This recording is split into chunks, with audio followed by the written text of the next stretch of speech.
Yeah. Who say the way?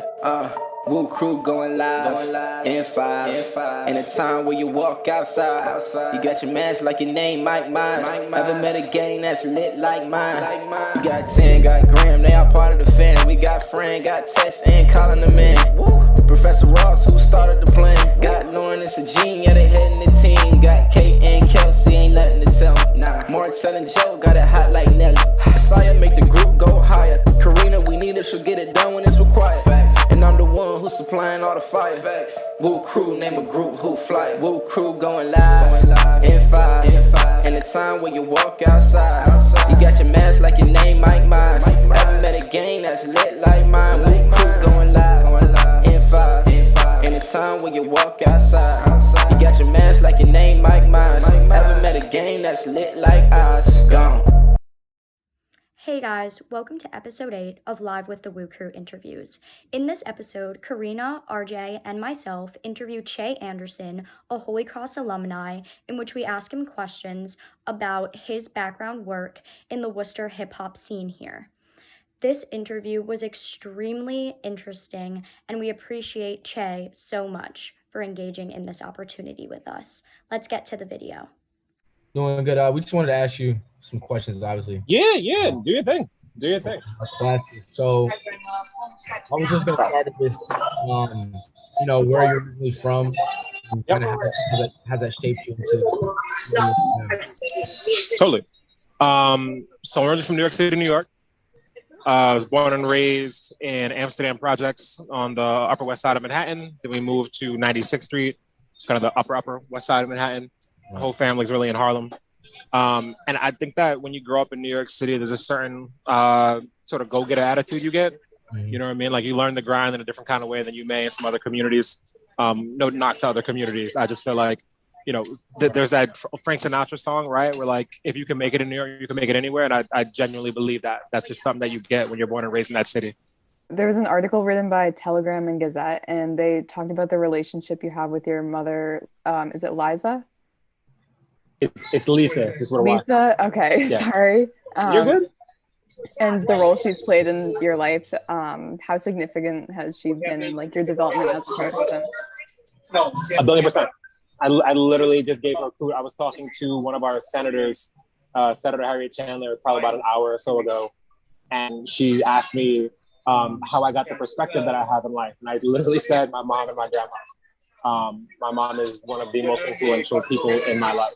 And so I always joke that like when people say I'm influential in the city of Worcester, I'm always like, my mom is influential in the city of Worcester because she's the one that raised me, I think that she instilled in me some very important morals and ideals. And, of those, sort of the most imperative being that, in life you have choices to make and you have to ensure you're making the right choice. And that it's important to know what it is to be a leader. My mom was very, like every morning before I went to school, she would say, don't forget. And I would say, I know, be a leader, Mom. That was something she instilled in me at a very early age. And a lot of that is, my mom was an officer. So, to be quite candid, raising a 6-foot tall black male son in New York City, I think could be very daunting for a parent. A lot of that made prevalent last year in our country. And so she knew that as soon as I left that house, no one knew I was the son of a cop, which gave me certain status amongst people in the city, or amongst other police in particular. But once I left, I was just a kid walking around. And she was always imperative that I was aware of my surroundings and aware of my decisions and aware of who I associated with, because those decisions could be the reason that I'm not here talking to you folks on Zoom live from this taqueria. So she was super important and still is. I'm not saying was, like it ended. I talked to my mom earlier today. My mom is like my biggest fan and cheerleader and still one of my biggest confidants. So in our hip hop and musical identity class, we've been talking a lot about music scenes and just the differences and like locations between kind of not even hip hop just in general, but different musical genres. So I just wanted to know, kind of how are the music scenes in hip hop different from where you obviously grew up in New York to now in Worcester? Is the music scenes and are they different, or are there more similarities than you like would have believed there would be? I'm interested in that. So I was just wondering if you could elaborate. Both. The answer is both. I am born and raised in the mecca of hip hop culture, right? Not just the music. Hip hop isn't just music. Hip hop is a culture, and it comes with it dance and fashion and street basketball and all that.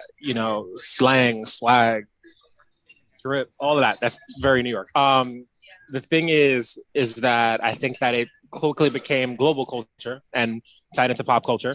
And so, Worcester has a hip hop scene, underground, above ground. Someone like Jonah Lucas is making noise in the city of Worcester and from the city of Worcester.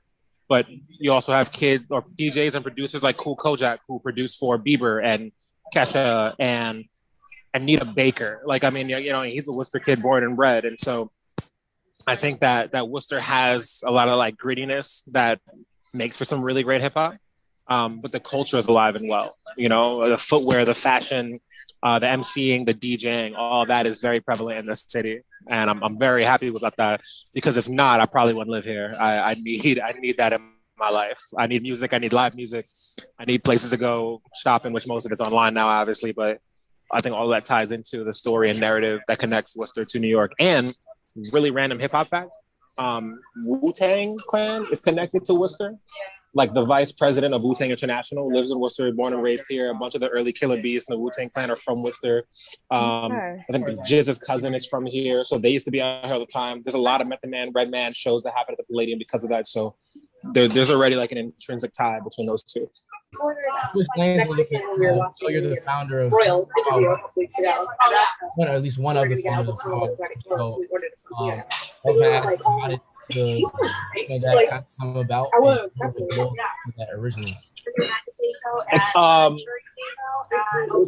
Honest answer, for transparency, I got really obsessed with mural art and graffiti in 2014, 2015, 2013, 2014. And I thought that Worcester was primed to do it because we had amazing walls and a really cool underground graffiti culture. And so I talked to some friends and we ended up looking around at other festivals, and we eventually came upon Powwow and they agreed to have a conversation with us, which led to the festival coming. The intended outcomes that we expressed to people were that we wanted increased walkability, which leads to increased perception of public safety.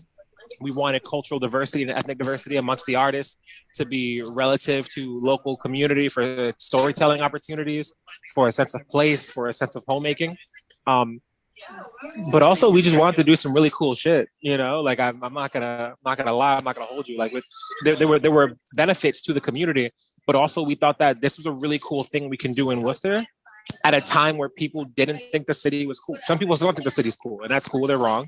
But we wanted to show people that Worcester didn't have to be 10 years behind the trend on things, that we could be ahead of the curve and do something before Boston, before Providence, before some other cities in the area. And we had the first mural festival in the region. And you know what? Now Boston has 3. Now Lynn has 1. Now Lowell has 1. Now Providence has 1. Now Springfield has 1. And that all came from us. So it's cool to be able to like lead a trend in some kind of way, particularly in an area like this. The next question, I was going to kind of ask what changes you would like to see moving forward in the city of Worcester, and kind of what role you think Powwow Worcester could play in that, which you kind of answered it. So I will tell you this though, not really Powwow. One thing I want to see is more young people getting involved. You know what I mean? Like I was the young guy 10 years ago in Worcester, right? Like I'm 31 now, but when I was 21 and just a ball of energy fresh on campus, everybody was like, who is this person? And why is he staying here from New York? And what are these crazy ideas? And now when I'm in rooms, I still sometimes am the young guy, which is problematic. Like I need that 22-year-old person, that 21-year-old person, that 23-year-old person to step into a room so I can be like, yo, come here, let me teach you how this works so we can make some great things happen. And that to me is my next charge. Like that's the next thing to do. Hold on, I'm gonna show you something really quickly. That's Kev. Thank you, Kev. Kevin is young, in his early 20s, is dynamic as a designer and a marketer. Are you gonna be 25? Oh, Kev, Jesus Christ. I'm sorry, I don't know. I was like, Kev is just getting older. But like Kev, but I've always said that like what I appreciate about him is that before I knew any of the other stuff that he was good at from a technical standpoint, I knew that he cared. Like he was a big fan of the city and he believed in the city, right? He was a big fan of Powwow, so much so that a year after the first one, he became part of the committee. And now he's the number 2 guy in the marketing committee for it. You know what I mean? Like sometimes passion is more important than the rest of it, right? Like I don't know if any of you ever played sports or follow sports, but there's a term called utility player, right? Where it's like they're not really great at anything, but they do a little bit of everything. You know what I mean? Like every team needs that person. And I would prefer that person than a person who thinks they're like an amazing shooter and maybe they can't shoot like that. You know what I mean? Like I'd rather a person that we can just get out there and they'll make something happen. Just wanted to ask, these festivals and for Powwow Worcester in the Worcester community, I know that a bunch of people probably show up and congregate and things like that. So I was wondering this past year with the global pandemic, how the festival was affected by that. And did you do anything virtually, or was it kind of not a thing so much because of the virus? So I am actually not the person in charge of Powwow Worcester anymore. I left it in 2019. I still work with Powwow Worldwide on brand partnerships and global partnerships. Okay. So we're working on some projects in Houston and Providence and Guam. But for me, I think Powwow is about more than the festival. It's about community and bringing people together. And so last year, people from Powwow were involved in facilitating murals at the Regional Environmental Council's Youth Grow Initiative. They teach young people how to grow fresh fruits and vegetables. And there were 2 murals there. I helped organize the city's Black Lives Matter mural downtown. And so, that presents, 16 individual murals. There were 16 artists, each working on their own letter. So that becomes another set. A friend of mine from Boston came down and did a mural to pay homage to healthcare practitioners and first responders. Another friend did a mural dedicated to Tiger King, because remember that was a part of quarantine for a little bit. And so, point of it is that we have art that is representative and that can be uplifting and talk about the times. And sometimes you have art that's just funny because you need levity and parody. So what was it that drew you to murals and graffiti specifically, if you don't have that like artistic background? Was it the message behind it? That was part of it. Being from New York, when I grew up in New York City, you kind of stay in your own borough. Like Brooklyn wasn't the hipster haven it is now. There wasn't like good food outside of like going to particular neighborhoods and having like really good Russian food or Puerto Rican food or Hasidic Jewish food. Now it's like just all matcha and ube everything, right? It's a different type of place. And that I think brings with it tourists similar to what Manhattan does. But at the time, if you were from Manhattan, you were there. If you were from the Bronx, you were there, unless you went to school somewhere else. And I saw people traveling to look at artwork, and I found that really invigorating. Like it was just so different that people were willing to do that. And it put me on to the fact that it was happening in Miami and in Philly and in Lexington, Kentucky and in parts of London and in Montreal. And I just really love the fact that people were coming together, connecting over a painting on a wall. And I just thought that was a really beautiful way to ice break, right? Like the universal languages are music and food, right? You can put good music on with strangers and they'll vibe out. You can put good food in front of strangers and they'll start conversation. I feel like good art has that same power. And I wanted to see it on a macro scale. And there's no better scale than on a 85-foot by 75-foot building. Since you were talking about food, I was going to ask about your food and convo website that I actually saw on your Instagram. Could you kind of talk about, how you created that and how that came about?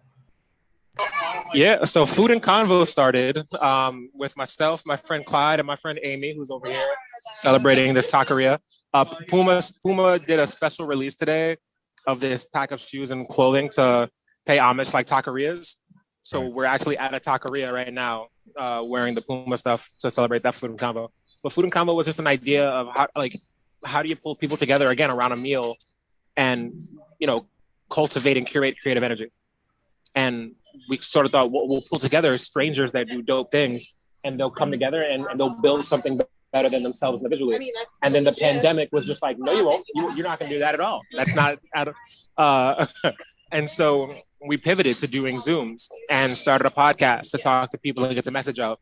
And, finding other creative ways to tap in with chefs and restaurateurs and just friends. And so we've had the privilege of talking to some really dope artists and some great musicians. And we got some really crazy stuff planned for the end of the year when we can do things in person again. But Food and Convo and Powwow come from the same place. You know what I mean? Like, it's not about me. It's not about even the people that organize it. Like we could be gray faces in the background. It's about community and pulling people together and hoping that whatever develops is again larger than us all individually. Professor Ross told me about the Muslim Hip Hop Congress chapter that you guys did. What do I do for Kind of talk about your role. I know there are obvious. Yeah, I am a utility player in that role. I said that to her. I said I didn't want like an official title because of all the different things I have going on, and I want to make sure I can dedicate properly and appropriately to whatever I say I'm going to do. But really, I say I'm like the eyes and ears to the city. I'm there to help them try to find funding. I'm there to help with space. I'm there to connect other people who may be interested in Hip Hop Congress. And like I'm like a consultant to Professor Ross and a confidant when things get stressful. So that's really kind of my role. You know, I'm learning during this next phase of my life. Now that it's been 10 years in May since I've graduated college. Like, how do I work on not being the center of attention on things? Right. To be totally honest, that was a thing. Like, I'm being super real with you, right? Like, I believe that like the squeaky wheel gets oil, right? The crying baby gets the milk. Like, I had to make noise to get the things I wanted. And the way that, again, growing up in New York and then my mom raised me, if I want something, I gotta go get it. So I was always out in front, making things happen, meeting people and shaking hands and kissing babies. And I got rewarded really handsomely with it, so to speak, right? I've gotten a bunch of awards and accolades, and that's all cool. I don't really care about that stuff. I want to make things happen. If people recognize it, great. If they don't recognize it, so what? We're going to keep making good things happen. But in the next few years, my job is to, again, like cultivate something. I want to build up the next people that are graduating. I want to build up people younger than me. I want to provide a platform and a space so that instead of there being 1 or 2 young people, there are 10, 20, and that's how you change culture. That's how you shift narrative. You know, to go to hip hop, Outkast was crazy when they started rapping with that Southern Atlanta stuff, right? But you throw in an Outkast, you throw in a UGK, you throw in a Cash Money, you throw in a No Limit Record, and now the South runs hip hop, right? You can't turn on the radio without hearing something from Lil Baby or Gunna or somebody, but that comes from someone jumping out and then going, we got to pull the rest of them together, right? That comes from Outkast passing the baton, you know, to Ludacris and to Future and T.I. and now Migos and whomever. You know, that comes from Lil' Kim passing the torch to Foxy and Nicki and Cardi and City Girls and Saweetie. And, you know, I think that's the goal. It's not about me. It's about the person 5, 6, 7 years after me that doesn't even know that I was the person maybe that led the path, or maybe they do, but that they're in a position where they can do some great things. I mean, transitioning a little bit, kind of talking about your years working at City Hall, what learning experiences do you feel like you've gained since working there? A little bit of a transition. Things I might have said this before, and it sticks with me. It's true. You can't out-train a bad diet. Yes. Up at Holy Cross, we had this motto that we were going to be men and women forever. Or is that still a thing? You still say that? Yeah. What I always appreciated was when people would say we're men and women for and with others, right? And it never officially changed, but for me that distinction is important, right? When you do something for someone, there's a semblance of power that you have over them. There's access you have over them, right? And sometimes that's the case, but like I want to do things with people, and I think that working at City Hall taught me that there's a difference between going in with the mentality that I'm helping you. What do you want from me versus I'm helping us. We're helping us. We're going to build something together. And I think that that's totally helped me shift the way I think and the way that I move and the way I take on projects and work with people. What advice would you give to your college self if you were a freshman at Holy Cross? Or like, what advice would you just give to freshmen at Holy Cross? Go to class, man. Don't take a 7 a.m. on a Friday. If I was talking to my freshman self, I would say, as I've gotten older, I've explored things as much as I could. 18, 19-year-old me was not that person. I didn't really want to do much of anything. I was happy to be away from home and to explore life as an adult. And I would definitely tell myself to like still do that, you know, develop yourself, explore, grow, but approach things with an open mind and try things outside of your comfort zone, right? Like a friend of mine would always say, your comfort zone will kill you, And I think it's an amazing quote. And I take that and say that to get out of my comfort zone earlier, because I was able to make some really good things happen in the last 2 years of my college career and after. But if I had 4 years to do it again, it'd be fun. Yeah. Also, never drink that blue drink at parties. It's disgusting, right? Like, there's no reason to do that. So I would probably say that as well. You speak so much about kind of having that personal and also communal impact. In an article that we read, we also read about your kind of personal mantra saying like have an impact, do cool things. So we were wondering kind of how did that come about, kind of either in your college years at Holy Cross or kind of after that? And obviously we can tell obviously that you still believe in that today, but how have you kind of diversified yourself in that mantra and kind of live that out in the things that you do? When I was a student at Holy Cross, my mentor who worked at the Office of Multiple Education used to have a phrase that he said, Che delivers. That was his thing. No matter what it was, no matter what I had going on, no matter how many classes, papers, finals, dates, whatever the case might have been, if I said I'm gonna do something by 5 o'clock, it's done by 5 o'clock. It might not be done at 4:58, but by 5 o'clock it's done. You know, and he would always joke about that. Like, I can go tell you to give me the moon and you'll figure it out. And I think that attitude, again, goes back to the being a go-getter. And when I was graduating, I went and spoke with Ed Augustus, who's now the city manager, but at the time was at Holy Cross. And I was pre-law, worked with the Manhattan DA for years. I'm like, I'm going to be a lawyer, and decided I didn't want to do that anymore. And when Ed sat with me as a former senator and said, what do you want to do? I said, honestly? And he said, yeah. I said, candidly? He said, yeah. I said, I don't know, man. I want to have an impact on my community and do cool shit. And he said, okay, that's it. I said, that's it. That's what I want to do. And he said, well, you know, you can have an impact in Worcester, and I'm sure that you can find some cool stuff to do. And that took me off to where I'm at now. And I tell people, you know, this didn't come up in the article. It comes up in no article you've read, because I keep it pretty close to the vest. Last year, I worked for the city manager as the city's deputy cultural development officer, right? Now I work at UMass Medical School as the assistant vice chancellor for city and community relations. Both really fancy, long titles. I don't care about titles, but people do. It's still cool. That's fine, right? Have you folks ever heard of Virgil Abloh? Yeah. Right? Off-White, one of Kanye's prodigies. Yeah. Right. Virgil's always talking about the watch that Virgil gave him. Yeah. Right? These are the only two, right? Okay, cool. Last February, my big project on the side was I did the Nike All-Star Weekend activation with Virgil, where I curated a mural at a Boys and Girls Club in Chicago, and Virgil redid the court next to it. Right? Coming out June 1st of this year, I curated, we're now organizing the marketing rollout. I'm working on Puma, right? Big German company, big sneaker company, right? LaMelo Ball, Jay-Z's the head of basketball production. Their first ever Juneteenth project in the history of their company. I worked on the merch that's coming out June 1st. Right. I don't say that for you to be like, oh, wow, that's good. That's not the point, right? The point of it is that I'm able to do that from Worcester, Massachusetts. The city where people think nothing happens, the city that has no opportunity, the city that's not a major city, so you may not think people check. I'm making those plays happen from here. And I do it all while working my normal 9 to 5, which makes me sound like pretty boring and bland and regular, which is cool, right? But the rooms I get to find myself in, the phone calls, the Zooms that I get to find myself in. There's a project that I'm working on for next spring with Nike, Fender, the guitar company, and the Barrick Skateboard company. I can't go too much more into it than that, but I get to make that happen from Worcester, Massachusetts.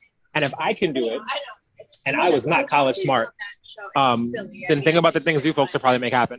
Who talk to people who are recent alums via Zoom. I think that, you know, that's where the opportunity is. That's where I think it can go. That's where I think it can grow. And that's what I'm looking forward to. And all of that comes from the mantra of make an impact, do cool shit. Or things, as I say to the media. You kind of talked about how your roles changed. You know, how early on you kind of wanted to be front and center and having attention. But now you're fine with, you know, kind of being in the background, still having that impact on, you know, the person 6 or 7 years later. How do you feel like that new role has kind of melded into your identity as a cultural activist, in Worcester? I think that Ibram X. Kendi, who wrote the book on how to be anti-racist, a lot of folks quoted him last year. He's at BU now. You should definitely look that book up too. There's amazing quotes in there. He said something last year that I thought was very important and it went underplayed. And he said, a lot of people talk about changing people's hearts when it comes to ideas around race, but I'm going to expand it to ideas about anything, any sort of change. He says, if all you do is change a heart, you're not an activist. Activists change policy and shift funding. They shift capital. That's what makes you an activist. And so I think that in my new role, that's the job. How do I create policy, law, documented, facts that allow for young people, other people, people like me, people of color, young people, whatever the case may be, to have a better time in this city, in this state, in this country? How do I create an environment where you're comfortable to give ideas, to challenge what status quo is, to move the needle so that more people have equity, right? I think that's where my new role is. It's the position, like, I always joke with people about having juice versus sauce, which I don't know if folks ever seen that like viral clip on YouTube where he was like, some people have the juice, but the juice runs out. The sauce is forever when it comes to having influence, right? And that's what I'm striving for. Not so I can have it and I can hold it, because power should be shared and advanced and expressed throughout community. So I think that's how I want to, see this new role shape itself. To provide more opportunity to have more conversations like this, to hopefully influence and impact some people, and to provide more access and equity for the community. Because a lot of people like to talk about diversity or inclusion work, but not everybody remembers that equity and access are part of that. Like, what else is next for you? I'm in grad school, so getting my master's in June. That's exciting. It is, and I found out that I'm actually going to be a professor doing my first class in September. So that'll be cool. My mom will be proud. Thank you. Where are you teaching? At Clark. Clark University. That's great. Yeah, so I'm really excited about that. I'm working on an apparel collection that will be launched in August with a different brand, not Puma or Nike. I'm working on a mural festival, another one in Detroit, that is going to highlight and amplify artists of color. Most festivals have one or two artists of color. So this one's going to be 95% Black and brown artists. So that'll be really exciting. And then I'm working with a foundation in Pennsylvania to see if we can develop another festival project for next spring. So all that, plus my job, grad school, and then, like hanging out, enjoying life, that kind of stuff. Dating, stuff like that. You know what I mean? Like trying to be a regular 30-year-old person. So if any questions come to mind, don't forget I'm taking you to dinner, right? So just save them for that. And when we're all eating food, you can ask whatever you got to ask.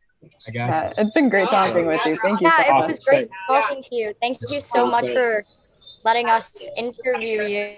And thank you. Of course. Definitely. And I'll see you folks soon.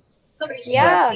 All right. See you All right, soon. Bye. A word from our state rep, Daniel Donahue, about an important nonprofit organization located in Worcester. We hope you will support in solidarity with the Woo Crew. Hi, I'm Daniel Donahue, Massachusetts State Representative for the 16th Worcester District. I'd like to take this opportunity to tell you a bit more about Abby's House, a nonprofit organization that values women from diverse backgrounds and experiences in my hometown of Worcester, Mass. The mission of Abby's House is to provide shelter and affordable housing, as well as advocacy and support services to homeless, battered, and low-income women with or without children. This is an important organization in our community, values hospitality, diversity and inclusion, compassion and respect, women's self-determination, and collective effort. Holy Cross was the first class to help support the women of Abby's House by providing volunteers to staff the shelter dating back to 1976. And Holy Cross students and alumni continue to partner with Abby's House by providing monetary, in-kind, and volunteer support. I hope you'll consider joining us by making a donation to Abby's House in honor of their 45th anniversary. Your donations will help to keep in operation the 79 units of supportive housing and 9 overnight shelter beds of Abby's House. Additionally, your donation will contribute to the wonderful programs of Abby's House, such as providing each woman with an advocate who helps her identify realistic goals and provides her with the tools she needs to achieve these goals. If you are able and willing to make a gift to this amazing nonprofit, please click the link accompanying this video. If you would like to learn more about Abby's House, including opportunities for volunteering, please visit them at abbyshouse.org. Thank you. Thank you for your time listening to our state representative talk about this great opportunity to support the Worcester community. And now back to the Woo Crew for more excitement.